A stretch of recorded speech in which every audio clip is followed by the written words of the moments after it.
The next amazing human being I want to introduce to you is Cindy Wiesner. She's the national coordinator of the Grassroots Global Justice Alliance and has worked for social justice for 25 years.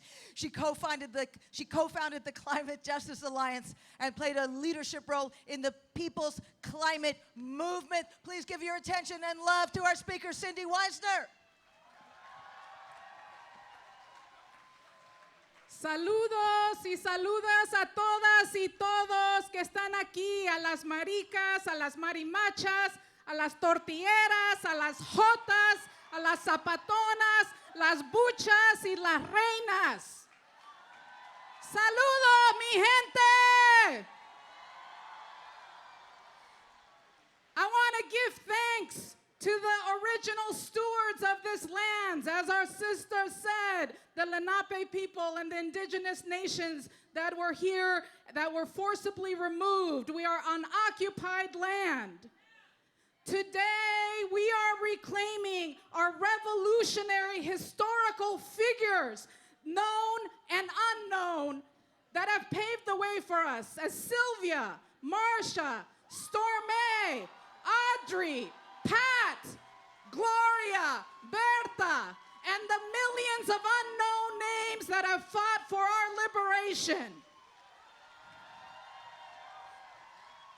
People are dying on the border. People are dying in prisons. People are dying on occupied lands. And those who rioted the way to make space for all of us to be, to exist, they did not protest. They did not organize so that we can assimilate. They didn't do that so that we can have mere equality.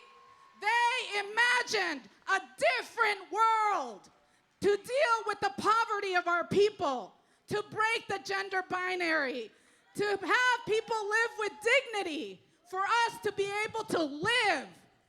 So humbly carrying on that tradition of those thousands of conscious organizers in this country and around the world, we need to radically imagine something new. We need to dare to hope. We need to build new emancipatory projects of new economies, new culture, new political systems. So I can scare you with all the statistics about and the science of the cooking of our planet. But the continent of Africa is burning. Small nation states are going underwater. And I assure you what indigenous people, scientists, environmental justice organizers have been saying is true. That we as the human species may not survive. But you know what? Nature will survive and adapt. And we are in a climate crisis because of the overconsumption of the global north, because of deregulation and the complete free reign of transnational corporations, many of those who are supporting the other march. And I want to be clear that this system that's racialized, that's gendered, capitalist, imperialist system, it exploits our labor, but also the land.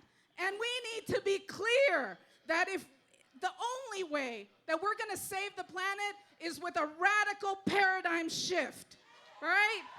That is not based on market-based solutions. That is not based on false solutions, greenwashing like they also do pinkwashing.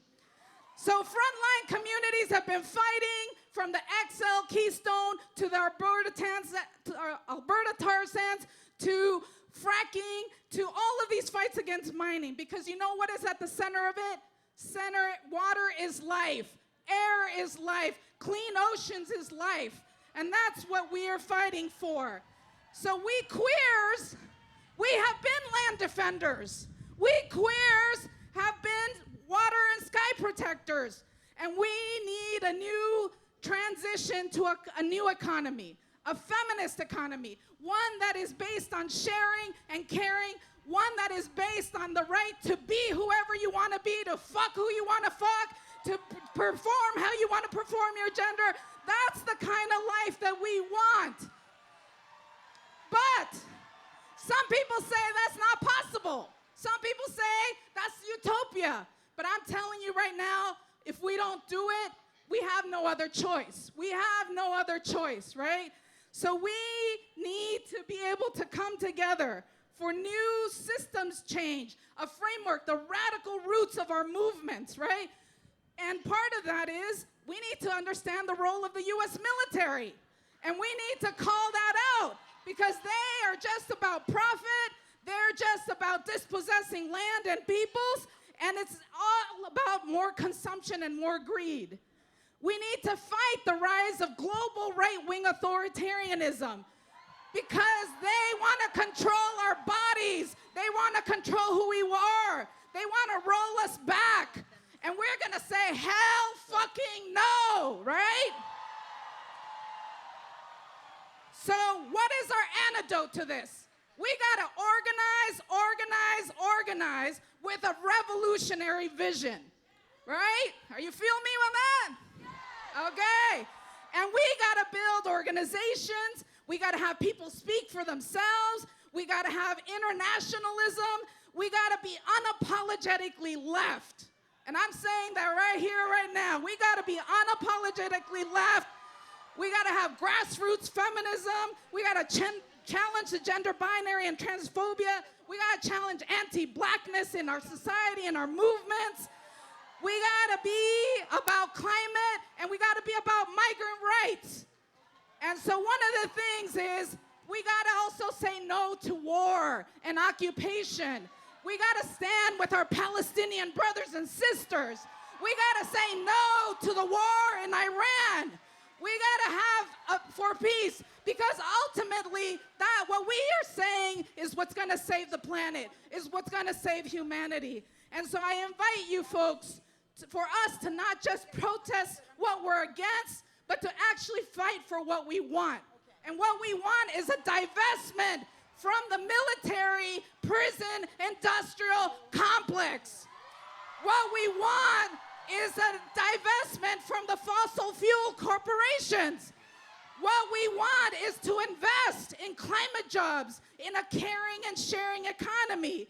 And what we want is the things that everyone wants, the right to live a dignified, joyful, happy life in right relationship with nature.